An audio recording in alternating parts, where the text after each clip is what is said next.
Well, howdy there, Internet people. It's Bo again. So, today we are going to talk about Russia and their performance, why they are not meeting the expectation that some people have for them and their performance. And we're going to talk about where that expectation came from and why it needs to be adjusted. And this all stems from the T-55 video. There were a number of messages about that, and there is now a talking point among those who are favorable to Russia that maybe we should go over. I've seen it a few times, and I've seen it repeated by people who I'm fairly certain are just repeating it, and they don't know that this is more than likely something that's engineered propaganda. Okay, so here's one of them. Your T-55 video is just NATO propaganda, said for YouTube. I hope you have made yourself proud. You expect viewers to believe Russia is probably having this shortage already when the U.S. had no shortage all those years in Afghanistan. Yeah, okay. So it's worth noting that since that video went out, it is now confirmed they are using T-55s. It's also worth noting that this message was sent before that confirmation came out as well. You even now have Russian military bloggers talking about how great the T-55 is because of its ammunition load, which all stems from a statement made by a retired, of course, lieutenant general. Retired because he actually had experience with the thing. So we're going to use Afghanistan. They chose it. We'll use it as the comparison. But we're also going to talk about why people believe Russia was on par with the United States, because that's a comparison being made here. And the answer may surprise you. Okay, so Afghanistan. The U.S. took roughly 23,000 killed and wounded. In Ukraine, if you use Russian estimates from the FSB, okay, now keep in mind, these are the lower end of estimates that anybody believes. But these are official Russian estimates, not Western estimates. 110,000.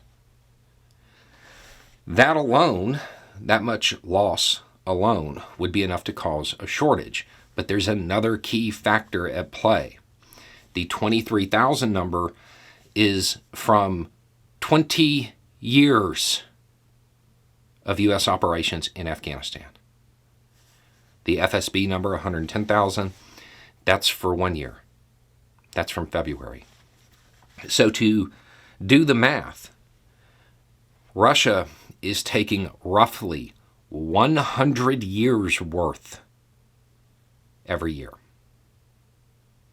100 years worth of U.S. operations in Afghanistan.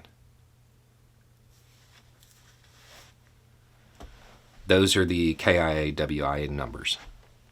100 years worth every year. That's how bad it is. Now, why did people have an expectation of Russia performing better than it is? Oddly enough, it's U.S. propaganda.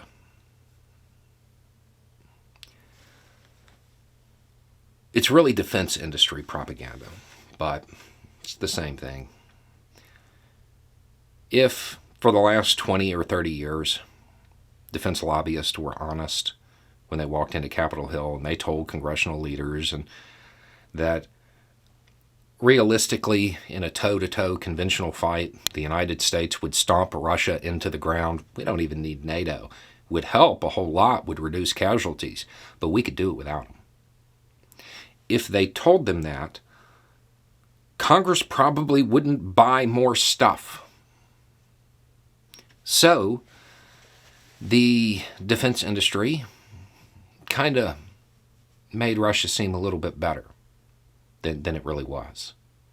So there were expectations that Russia was on par with the United States, which was never the case. That wasn't a realistic estimate from anybody. It's easy to say this after the fact, right? There's a video. Let's talk about the futures, plural, of Russia and Ukraine. Something like that. It's from before anything started. It's actually from the period where I still believed that Putin wasn't dumb enough to invade. It's before any of the shooting started. In it, I'm laying out the scenarios of how the opening assault would take place from the Russian side. Incidentally, it's exactly what happened. But I said they were going to try to duplicate what the U.S. did during Desert Storm. I also said that they're a near peer, not a peer. So it's not going to look exactly like Desert Storm. There's going to be a lot more artillery because they don't have the air game and so on and so forth. Put that into perspective. Russia was not a peer to the U.S. military of 30 years ago. They don't have the technology and capability to pull off what the U.S. pulled off 30 years ago. Nobody has ever called Russia a peer nation. They were near peer. They were never expected to perform as well as the U.S. military. That isn't a realistic comparison. Russia is taking heavy losses, ridiculous losses. When you're talking about the war itself, geopolitically, it's over. Russia lost. From a geopolitical standpoint, the war in Ukraine is unwinnable. There is no way that Russia leaves that situation better than when they entered on the geopolitical stage. Even if they were to win the fighting isn't what the war's about. It's not NATO propaganda that Russia is having this much trouble. It's just what's happening. They're having to use really old equipment. Again, as I said in that video, they still have some modern stuff that they're holding in reserve, which is a smart move. It's one of the smartest moves they've made during this whole thing.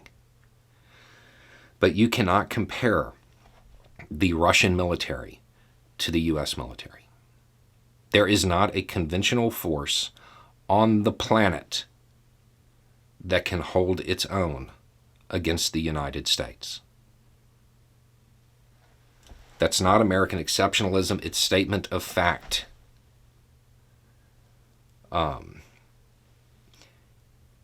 Russia is not doing well. The actual costs long-term from this conflict, they're huge. They're huge. 100 years worth in a year. Anyway, it's just a thought. Y'all have a good day.